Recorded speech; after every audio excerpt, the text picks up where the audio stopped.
dito may mga fancy tayo, which is iba't ibang klase rin ng color base. Ito, fancy copper, yung sinasabing FCCP from Jockey Weather rin. Ayan, isa rin to sa mga sinasabing medyo mainit sa mata ng mga hobbies. Kasi very attractive siya, attractive, no? Yung kulay, saka yung mga color form niya.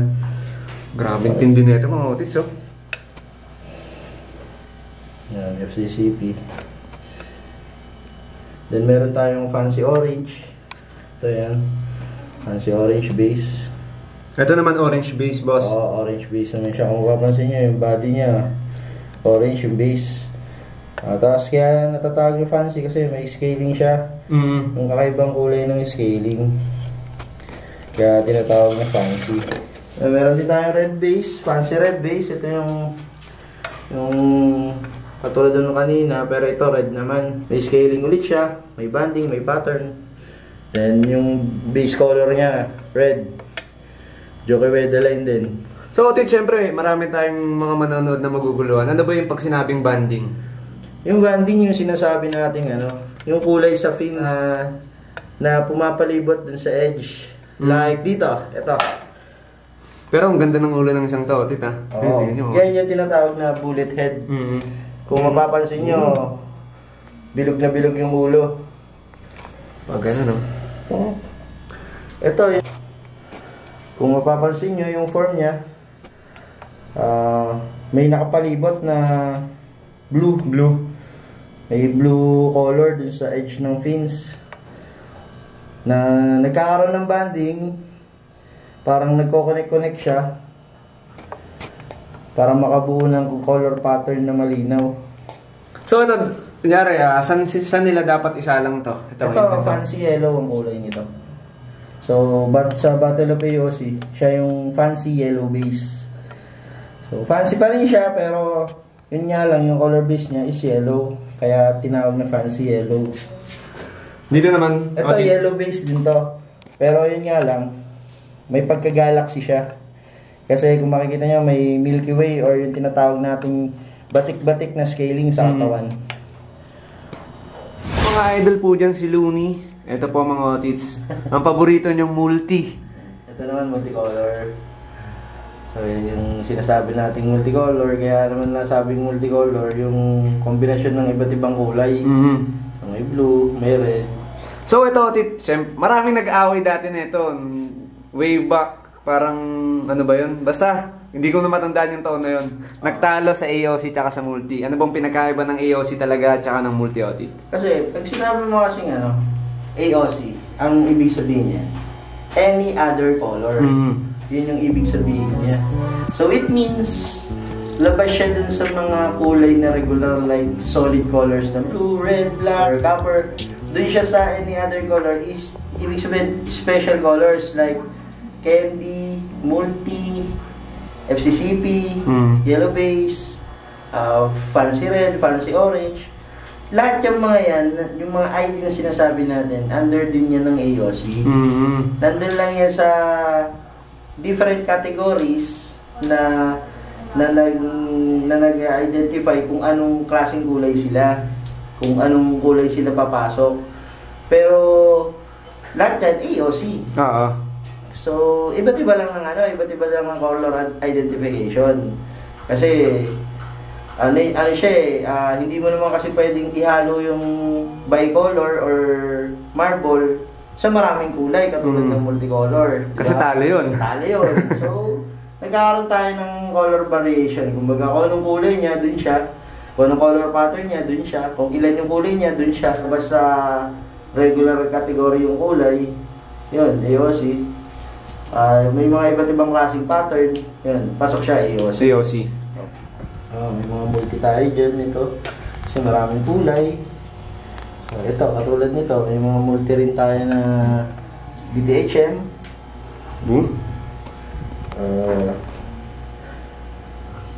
Pag may nakasipat na ito, yari, no? Oo, candy natin.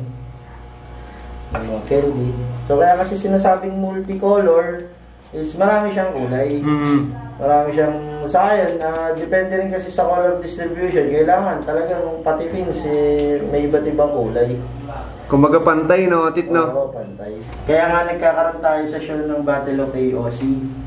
Kasi lahat yan nandun. Hellboy, Fancy Red Base, Orange Red Base, Fancy Orange, Orange Base, Fancy Yellow Base, Dark Base, Candy, Nemo, FCCP. So yan, under lahat yan ng AOC or any other color. Lahat yan from Jocovedo Farm by Sudarto Tan.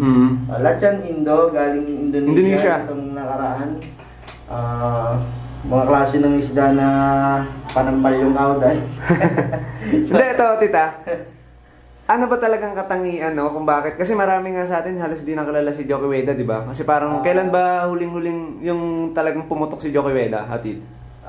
Yun sa mga natin, mga veterano ng abis, talagang kilala nila yan. Kasi dyan na yun, nagsimula yung mga magagandang AOC na dinevelop din natin dito sa Pilipinas Marami dyan talagang Jockey Ueda fanatic dahil nga sa sa kakaibang form ng mga isda ni Jockey Ueda. Though meron siyang mga konting faults, like meron talaga sa linya ng jockey, nag-i-split bendal. Pero kung jockey fanatic ka, na di-disregard yun, yung split kasi, kumbaga parang collectible din talaga dahil, yun nga, sabi nga ng iba, dream fish pagka may Jockey Ueda ka, dream fish yun. Kilalang breeder sa Indonesia mga tito, at siya ay nakakapag-ship sa iba't ibang panig ng mundo, mga otits. At bakit nga ba, o ano ba ang katangian ng mga isdang binibreed ni Jockey Ueda? Bakit putok na putok at sikat na sikat ito? For you, brother. Hip for you.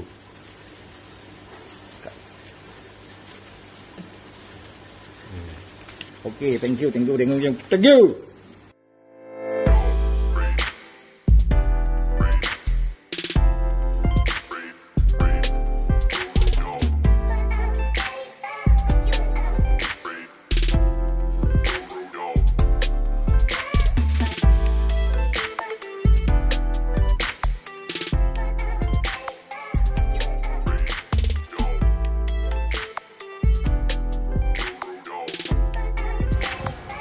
Kala mo laging ginuguto, kala mo laging galit Galit sa bendel. Ito pa yung iba.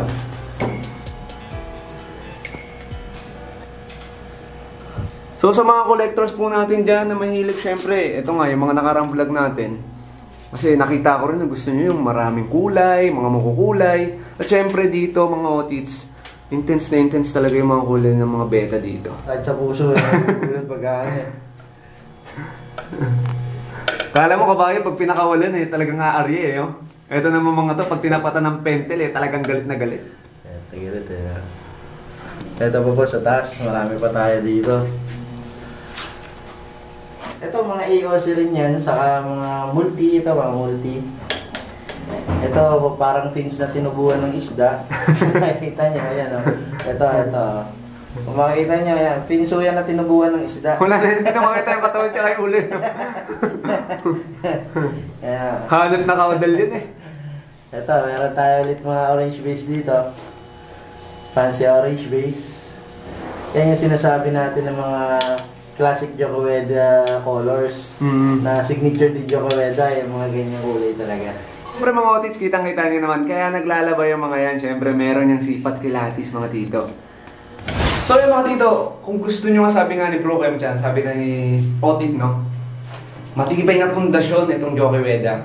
Kaya sa mga naghahanap dyan at gusto mag-outcross, ayun, pumunta na kayo dito kay Brother Kem dyan dahil sobrang dami yung pagpipilian at syempre, ito yung magandang paghugutan ng genes ng mga isda nyo. Talagang pag binirig nito, sobrang sobrang lupit at syempre, mas lulupit yan kapag gumamit kayo na itong sipat kilatis. Hindi na ako nagtatalisay mga tito. Sipat kilatis ka na, lalo ngayong malamig ang panahon. Sa breeding mo, kahit malamig ngayon, tirahin mo lang ng tirahin, magsipat kilatis ka. Ayun, sa mga friend ko sa Facebook, alam na alam yan kasi. Ito talaga na yung ginagamit ko. Simula nung ginamit ko ito, hindi na ako nagtalisay mga otits. Promise! Sipat kilatis. Ayan. Himas kilatis. Himas kilatis. Sipat kilatis yan guys. Available sa atin.